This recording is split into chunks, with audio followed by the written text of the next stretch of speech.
Welcome back. You're still watching All Angles here on eNCA. Now, the education system seems to be in crisis.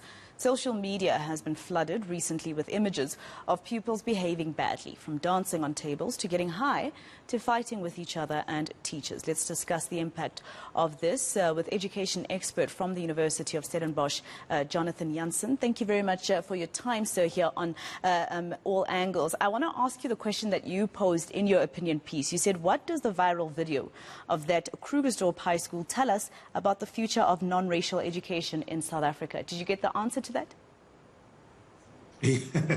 Well, one of the things it definitely means, is that it's going to be very hard to integrate our public schools, particularly the schools in the middle, that is the schools that are not so expensive that nobody can, study there, or the majority of our schools where obviously most children are still black. And in the middle, you have these schools that have gradually been integrating. But two things that happen. On the one hand, there's racism. That is when the number of black students reach a tipping point, the white parents take their kids out.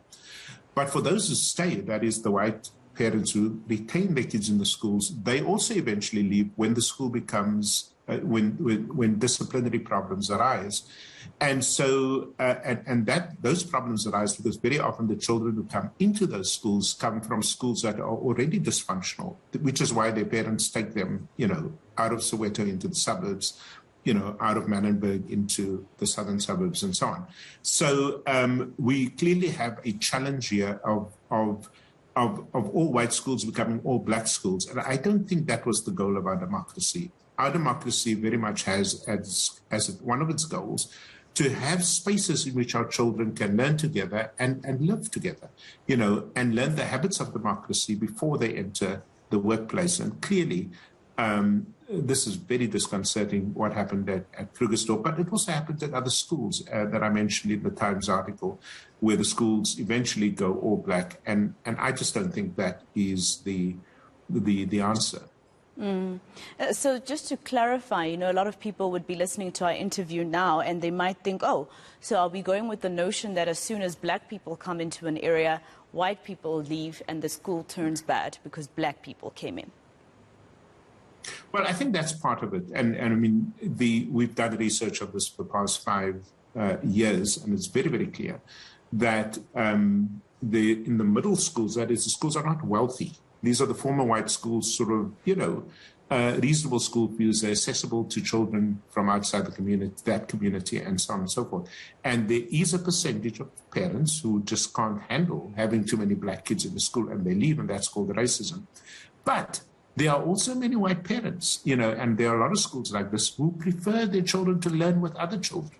But they can't take it when the school's disciplinary problems become so unmanageable, as you saw at this school in Krugersdorp. Just very quickly, Professor Jansen, I have to wrap up, but just very quickly, are you saying black people are ill-disciplined? No.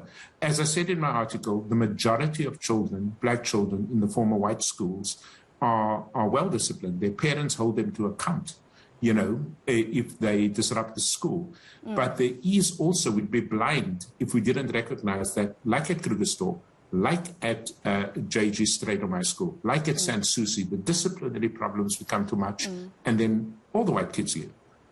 All right. Well, thank you very much for your time. I unfortunately have to leave it there in terms of our debate. I would have been interested to talk more about it. That was expert from the University of Stellenbosch, Jansen. But of course,